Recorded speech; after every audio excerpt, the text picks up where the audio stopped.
heard from the private sector in Warwick, we're going to bring it back to the urban core of Providence and hear from John Santos, who is the general manager at a new co-op called Urban Greens. John.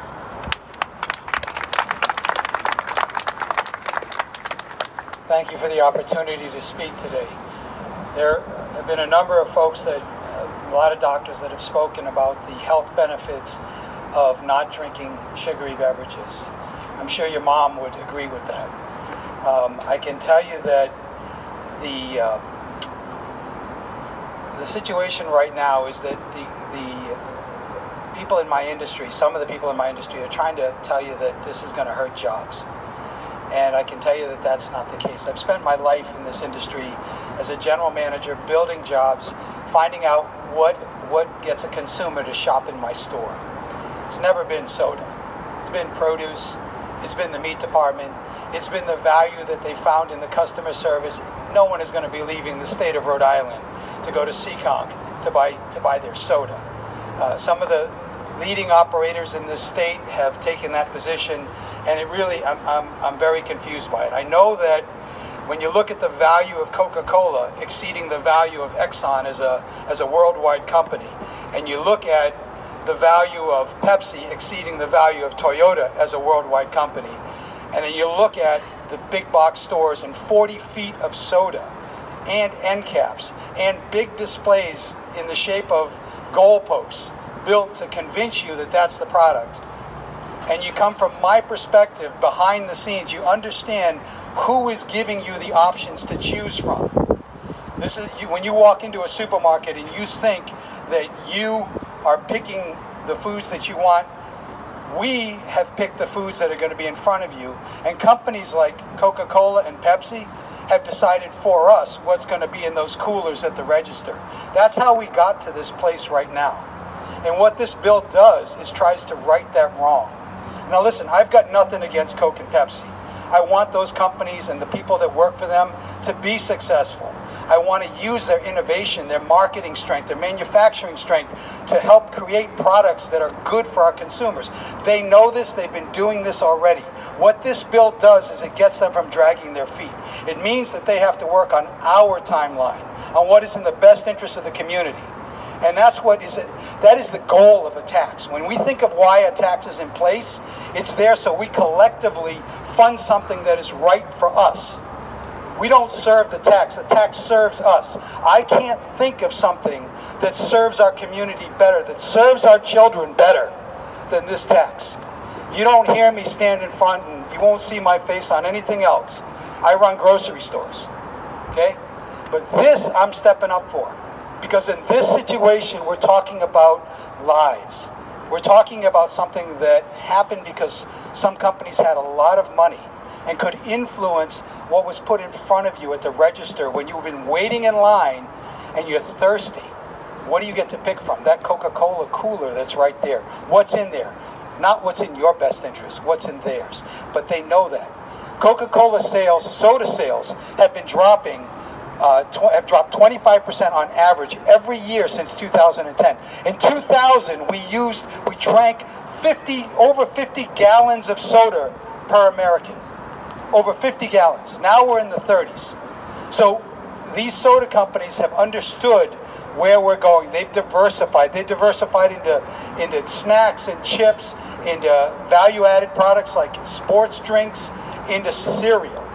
Okay, they know what's coming. They are not losing their market share. They are not giving up an inch of space in the supermarket. They're going to still own that retail space, but they're going to put healthy products there.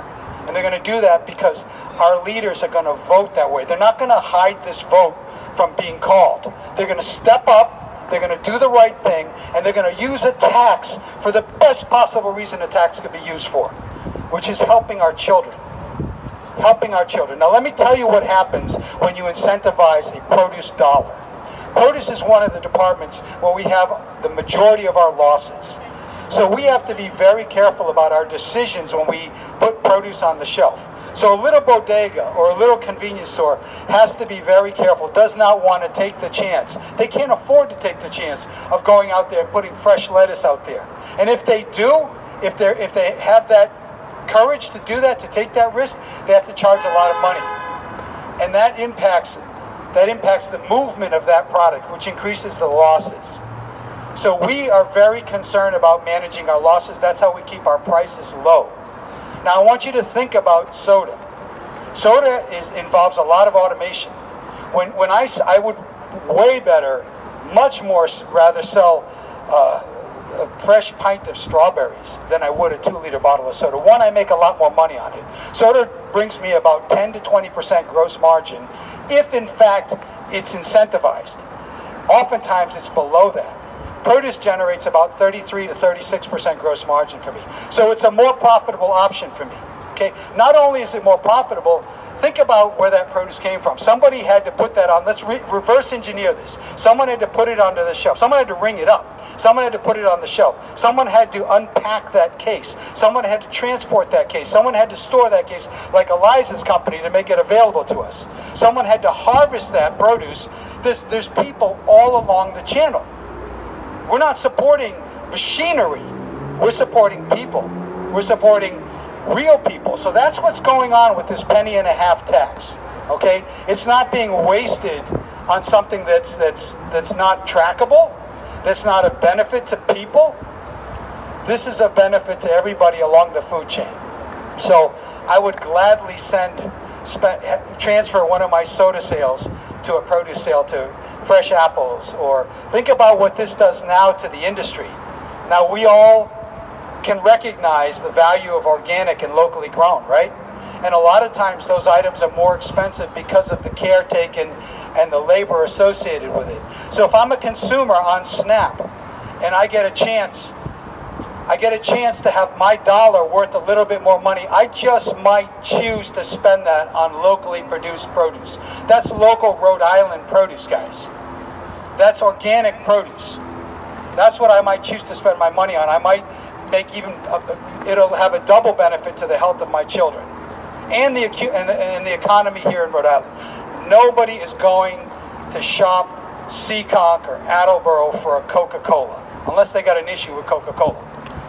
They got a problem. But most folks are going to look at what makes Rhode Island amazing. The grocery stores here, some of the major leaders, and I'm sorry that they've taken a different position on this. I can only imagine what's motivating them. But I know what's motivating me. I know what motivates my co-op, and that is what is in the best interest of the consumer, and that has always been the recipe for success in my industry. Do what is in the best interest of the consumer. So thank you for the opportunity to speak.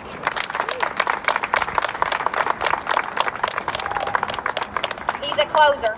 There's a reason he's last. Thank you, John. Also want to acknowledge Rep. Jello and also Rep. Felix for their support of this initiative. So in closing and in summary, you have heard from the state's foremost physicians, public health experts, you've heard from the private sector, the nonprofit sector, you've heard from leaders in the Latinx and Hispanic community. What more do you need? It is time to bring this bill to the floor. We have widespread support for this initiative, and the time is now. All of the state's medical societies, nurses, doctors, physicians, assistants, everyone has signed on to this bill. It is time to bring this bill to the floor. If you're watching and you want to know how you can help, the answer is to contact your legislator and urge them to bring this bill to a vote. You can do that on our website at nourishrhodeisland.org. And in closing, I just want to thank all of the bold leaders here who took a bold stance on a controversial issue, and in particular, our bill sponsors, Rep. Barrows and Senator Lawson. We appreciate your leadership. It will pay off. We are so indebted. Thank you all for coming today, and thank you for supporting public health across the state. Are you taking questions?